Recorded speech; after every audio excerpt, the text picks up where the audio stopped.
ایک بات یہ ذہن میں رکھنی چاہیے، ایک بات لباس کی بات ضمناً چونکہ کر دی میں سمجھا دوں، یہ آپ ایک مشن سے متعلق ہیں، اور آپ اگر اس طرح کی بات کہیں گفتگو کرتے ہوئے کریں یا کوئی آپ سے سوال کرے اور آپ ایسا جواب دیں کہ اس سے اس مشن کے ساتھ منسلک ہونے سے جو آپ کو دین کی اصل گہرائی اور گہرائی اور وسعت اور عالمگیریت کا تصور ملنا چاہیے تھا وہ آپ کی بات سے نہ جھل کے، تو لوگ محسوس کریں گے کہ پھر یہ بھی اسی طرح کی باتیں کرتے ہیں جس سے نوجوان نسل بھاگ گئی ہے دین سے۔ دوسری بات لباس کی کہنا چاہتا ہوں، یاد رکھ لیں کوئی لباس سوائے اس شرط کے کہ جس کو قرآن مجید نے متعین کیا کہ لباس ساتر ہو اور زینت ہو، لباس حفاظت، ستر، زینت، تین چیزیں لباس کے مقاصد ہیں، حفاظت، ستر اور زینت۔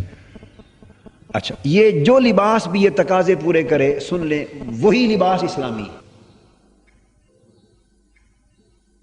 کوئی لباس، اب جب ہم کوئی لباس کی بات کریں گے تو اس میں یہ ان تقاضوں کا پورا ہونا شرط ہوگا، سو ان تقاضوں کو پورا کرتے ہوئے کوئی لباس غیر اسلامی اور کافرانہ نہیں ہے۔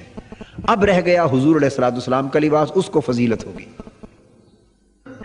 جو حضور علیہ الصلوۃ والسلام نے پہنا اور جس کا معمول امت کو عطا فرمایا سنت کے ذریعے، اس کو سب لباسوں پر فضیلت ہوگی، تو وہ افضل ہوگا، باقی لباس مفضول ہوں گے، مگر ہر وہ لباس جو ان تین شرائط کو پورا کر رہا ہوگا وہ غیر اسلامی نہیں ہوگا، وہ اسلامی ہی ہوگا، خواہ اس میں کوٹ ہو، خواہ اس میں پینٹ ہو، خواہ اس میں قمیض ہو، خواہ چادر ہو۔ اب آپ دیکھ لیجئے، آپ مغرب کی دنیا میں چلے جائیں، مغرب کی دنیا کا لباس ہی وہی ہے جو مغربی لوگ پہنتے ہیں، تو وہ کافروں کا لباس نہیں ہے، وہ خطہ ارض کے مغربی حصے کا لباس ہے، خواہ وہ کافر ہیں خواہ وہ مسلمان ہیں، ان میں متقین بھی وہی پہنتے ہیں، یہ علاقائی لباس ہیں، ان میں فاسقین بھی وہی پہنتے ہیں۔ آپ علاقوں میں چلے جائیں جہاں دھوتی اور چادر پہننے کا رواج ہے، علاقوں میں جائیں جہاں پاجامہ اور شلوار پہننے کا رواج ہے، جس طرح آپ کی دھوتی اور پاجامہ اور شلوار ایک لباس ہیں، اس طرح عالم مغرب میں پاجامے کا یا شلوار کا بدل پینٹ ہے، پتلون ہے، یہ ان کا لباس ہے۔ جس طرح ہم اور آپ ویسٹ کوٹ پہن لیتے ہیں ان کا کوٹ ہے، جس طرح ہم شیروانی پہنتے ہیں، اچکن پہنتے ہیں، ان کے بھی ہیں، بعض علاقوں میں جبے ہیں۔ تو مختلف اسلامی تاریخ کے ادوار میں بھی لباسوں کی شکلیں رہیں، ہم اس طرح کی ٹوپیاں پہنتے ہیں، برِ صغیر میں جناح کیپ چل پڑی، ترکی کا زمانہ جو 700 سال تک اسلامی تاریخ کا، وہاں گول ٹوپی، رومی ٹوپی چلتی تھی۔ آپ سمجھ گئے نا بات؟ ذہن میں رکھا کریں کہ افضل اور مفضول تو ہے کہ جو چیز سنت ہے وہ سنت ہے، اس کا درجہ سنت ہونے کے ناطے سے اونچا ہے، سو وہ افضل ہے۔ جو چیز سنت نہیں وہ مباحات میں سے ہے، سو ہر وہ چیز جو مباح ہے وہ اسلام کے دائرے کے اندر ہے۔ کیا چیز؟ اب ٹائی ٹائی میں کوئی حرج نہیں، ٹائی میں کوئی، کالر میں کوئی قصہ ہی نہیں، قمیض سینے کے طریقے دیکھو نا، کتنا ظلم اور زیادتی اور ناانصافی ہوگی کہ ہم قمیض پہنتے ہیں، یہ جس کی چھوٹی پٹی ہوتی ہے اکثر بین کہتے ہیں، اور کالر کیا، اسی کو ڈبل کر کے الٹا کر دیں وہ کالر ہے، کوئی ڈبل کر کے پہن لے تو حرام ہو جائے، ہم سنگل والی پہنتے پھریں تو حلال ہو۔ آپ سمجھ گئے نا بات؟ اب اگر اس کو سلیب کہتے ہیں آپ ٹائی کو، تو آپ سارے اپنی شیروانیاں ذرا کھولیں، ایک منٹ میں آپ کو سمجھا دوں، اپنی شیروانیوں کے بٹن کھولیں سارے، جو قمیض آپ نے پہنے ہوئے ہیں، جو قمیض، خواہ بین والے خواہ ڈبل کالر والے، ذرا ان کی حالت اور بٹنوں کا نشان دیکھیں کیا بنتا ہے سلیب کے نہیں ہے کوئی سلیب سے پاک؟ اور جن کی شیروانی پہنی ہوئی ہے وہ بھی دیکھ لیں شیروانی کا کالم، اب اسی کو بند کریں ذرا، اب دیکھیے ہے کہ نہیں سلیب کا نشان، بند، گلے کا گول اور آگے بٹن، یہی کچھ ٹائپ۔ میں یہ سمجھا وہ اس طریقے سے کوئی نہیں ہے سلیب کا نشان ہی یہ نہیں، یہ محض میں آپ کو عرض کروں، ہاں وہ سلیب میں بتاتا ہوں۔ اب یہ جو ٹائی ہے، ٹائی بھی اسی طرح، جس طرح آپ کی قمیض کا گلا ہے گول، اس کا ایک رخ گلے کی طرح گول ہے اور ایک رخ آگے لٹکا ہوا، یہ مغربی لباس کا ایک حصہ ہے. ہم لوگوں نے یہ شعار نہیں، یہ جو آیت حدیث پاک ہم پڑھتے ہیں اور اطلاق کرتے ہیں فہو منہم کی من تشبہ بقوم فہو منہم، سمجھ، من تشبہ بقوم فہو منہم. یاد رکھ لیں فہو منہم کے لیے لازم ہے کہ تشبہ ہو، اور تشبہ ان کا مذہبی شعار ہوتا ہے تب تشبہ ہوتی. جو غیر ان کے غیر مذہب میں نہ پایا جائے وہ ان کی علامت مذہبی شعار جو ان کے غیر مذہب میں نہ پایا جائے صرف ان میں ہو اور بطور مذہبی شعار کے ہو، صرف ان میں ہو غیر میں نہ ہو، اس کے اپنانے سے تشبہ ہو جائے گی کہ پہنے ہوئے کو شک گزرے گا کہ یہ بھی عیسائی نہ ہو. تو اس تشبہ سے جو شک گزرے گا اس سے حضور علیہ السلام نے منع فرمایا من تشبہ بقوم فہو منہم. اب یہ ٹائی کو آپ لے لیں، پوری دنیا مشرق و مغرب میں مسلمان بھی ٹائی پہنتے ہیں جو کوٹ پینٹ کا لباس پہنتے ہیں، عیسائی بھی پہنتے ہیں. نمبر 3 یہودی بھی پہنتے ہیں، یہودیوں میں صلیب کا عقیدہ نہیں. ہندو بھی پہنتے ہیں، وہ عیسائی ہی نہیں ہے. ہم مسلمان ہیں، وہ مذاہب بھی الگ ہیں. ہندوؤں کے یہاں اس کا کوئی عقیدے کا وجود نہیں، ہندو بھی پہنتے ہیں، مسلمانوں میں بھی پہننے والے پہنتے ہیں، یہودی بھی پہنتے ہیں، بدھ مت بھی والے بھی پہنتے ہیں، جینی بھی پہنتے ہیں، زرتشتی بھی پہنتے ہیں، جو کسی مذہب کو نہیں مانتے دہریے وہ بھی پہنتے ہیں، کمیونسٹ بھی پہنتے ہیں، عیسائی بھی پہنتے ہیں. پوری دنیا میں یعنی یہ ایسا لباس ہے کوٹ پینٹ ٹائی کہ ایک مغربی لباس ہے، مغربی، اور ہر مذہب سے تعلق رکھنے والے اور کسی مذہب سے بھی تعلق نہ رکھنے والے سب پہنتے ہیں. نتیجہ کیا ہوا؟ اب آپ کسی نے کوٹ پینٹ ٹائی اگر یہاں پہنا ہوا ہو، ہزارہ مسلمان دیکھ تو کبھی پہنے ہوئے کو یہ گمان گزرا کہ کہیں یہ عیسائی نہ ہو. ہندو بھی پہنتا ہے، مسلمان بھی پہنتا ہے، یہودی سارے پہنتے ہیں، اور وہاں عیسائی بھی پہنتے ہیں، غیر عیسائی بھی پہنتے ہیں. تو اس کا مطلب یہ ہوا کہ یہ ہرگز ان کا مذہبی شعار نہ ہوا کہ جس کو پہنے ہوئے دیکھ کر تشبہ واقع ہو کہ کہیں یہ عیسائی تو نہیں.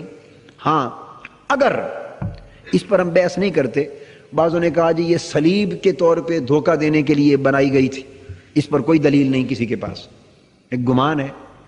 اور جس نے کہا کہ ہرگز یہ صلیب کی علامت کے طور پہ نہیں بنائی گئی تھی، اس پر بھی کوئی دلیل واضح نہیں، یہ بھی دونوں گمان ہیں. یہ جس نے کہا کہ یہ صلیب عیسائیوں نے مسلمانوں کو چکمہ دینے دھوکہ دینے کے لیے صلیب کی ایک لباس کی شکل بنائی تھی، اس پر بھی کوئی دلیل. اور جس نے کہا کہ یہ بالکل اس حوالے سے نہیں بنائی گئی تھی، اس پر بھی کوئی دلیل. ممکن ہے بنانے والے نے اسی خیال سے بنائی ہو جب کبھی یہ لباس کا حصہ بنی، اور ممکن ہے اس خیال سے نہ بنائی ہو. سوال یہ ہوا کہ اگر تو ایک وقت تک اسے صرف عیسائی پہنتے تھے، اگر، جو کہ ثابت نہیں ہے، تو اس وقت تک کہ جب صرف عیسائی پہنتے تھے اور ان کے علاوہ کسی اور مذہب کا ہرگز نہیں پہنتا تھا، تو تب اگر کسی اور نے پہنا تو تشبہ واقع ہوتا ہوگا، تو اس وقت تو تشبہ کے تحت فہو منہم کا اطلاق ہوتا ہوگا. مگر جب پوری دنیا میں لباس پہنا جاتا ہے، عیسائی اور غیر عیسائی، مسلم اور غیر مسلم، تو اب نہ یہ شعار ہے ان کا، نہ یہ اس سے تشبہ ہے، نہ تشبہ ہے نہ فہو منہم کا اطلاق ہے. تو اس میں کوئی چیز غیر اسلامی، اس میں پھر افضل مفضول کی بات میں آپ کو سمجھا چکا، وہ بات سمجھا چکا کہ لباسوں کا موازنہ، اعلیٰ لباس اور افضل تو ہم وہی جانیں گے نا جو حضور علیہ السلام کا. اب دیکھیں نا، ہم لمبے قمیض توپ جو ہے وہ نہیں پہنتے، عرب میں یا اس زمانے میں وہ چلا آ رہا ہے، وہ افضل ہے ہم سے، مگر ہم اپنے لباس کو اسلامی لباس کہنے پر مصر ہیں نا. اس طرح اہل مغرب کا یہ لباس، ان کا بھی حق ہے کہ وہ کہیں کہ ہمارا لباس زیادہ بہتر ہے. ان چیزوں میں جہاں تک کہ کوئی شرعی نص اور دلیل موجود نہ ہو کسی چیز کو حرام یا ناجائز کہنے کی، نہیں کہنا، یہ محض ہماری تنگ نظری اور اس کے ساتھ ہم نے ایسے خیالات متعلق کر لیے. ایسی چند چیزیں ہیں جن کو ہمیشہ خیال میں رکھنا چاہیے. یہ ہمارے چھریوں سے، چمچ سے، کانٹوں سے کھاتے ہیں، بھئی یہ چیزیں آغاز تو مغرب میں ہی ہوئی ہوگی. بہت ساری چیزیں مغرب میں بنتی ہیں، یہاں استعمال میں آتی. چمچ سے، چھری کانٹوں سے کھانا تو یہ ابتداءً تو مغربی اقوام نے ہی شروع کیا، مگر ہمارے یہاں چلتا ہے. کھانے کے جب طریقے ہوں گے تو ہاتھ سے کھانا افضل ہوگا، چونکہ سنت ہے حضور علیہ السلام کی. تو افضل اور مفضول کا فرق آ گیا. مگر اس کے کھانے کو چھری کانٹے سے کھانے کو چمچ سے کوئی کسی دلیل پر ناجائز نہیں کہہ سکتا۔ اگر کوئی یہ دلیل دے کہ جو چیز سنت سے ثابت نہیں وہ ناجائز ہے تو پھر تو سارا مسلک ہی آپ کا دھڑام گر جائے گا۔ یہ جو بدعت حسنہ اور بدعت سیئہ کی تفریق کرتے ہیں، ہمارا تو طریقہ یہ نہیں ہے کہ جو سنت سے ثابت نہ ہو وہ ناجائز نہیں، جو سنت سے ثابت ہے وہ مسنون ہے، جو سنت سے ثابت نہیں وہ غیر مسنون ہے مگر مستحب ہو سکتا ہے، مباح ہو سکتا ہے، اولا خلاف اولا بہت سارے درجات ہیں، مباحات ہیں۔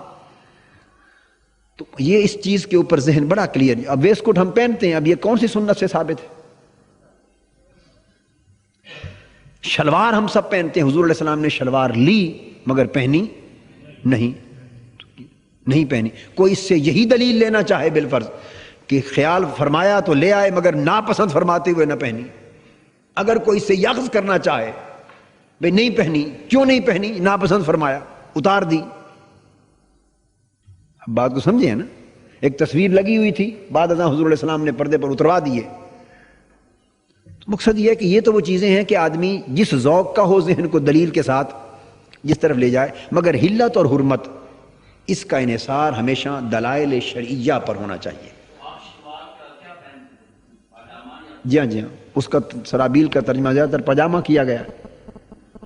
اب یہ بھی آپ اور موضوع برتے جائیں گے، میں نے ضمن کچھ چیزیں اصول کے طور پہ سمجھائی ہیں، آپ اس کا اطلاق ہر جگہ کر سکتے ہیں۔ اس طرح کی نشست ایک لازمی ہاں بڑی ضروری ہے۔ اب ٹوپیوں کی بات آپ نے کر دی، اب ٹوپی، ہاں یہ بھی بڑی ضروری ہے۔ آپ ایسا کر لیں، کوئی اگر وقت ان دنوں، یہ بڑا ضروری موضوع ہے نا، اس میں آپ کے 20 سوالات آئیں گے، وقت نکال کے کوئی ایک نشست ہم مختص کر لیں گے کہ جو عموماً جس میں کھلے سوالات ہوں اس نوعیت کے، جس سے یہ واضح ہو کہ کون سی چیز دلائل شرعیہ پر مبنی، کون سی باتیں گمان پر مبنی ہیں، کیا تنگ نظری ہے، کیا وسعت نظری ہے، کیا دینی عصبیت ہے اور کیا غیر عصبیت ہے، تاکہ یہ تربیت ہونی چاہیے علمی اعتبار سے۔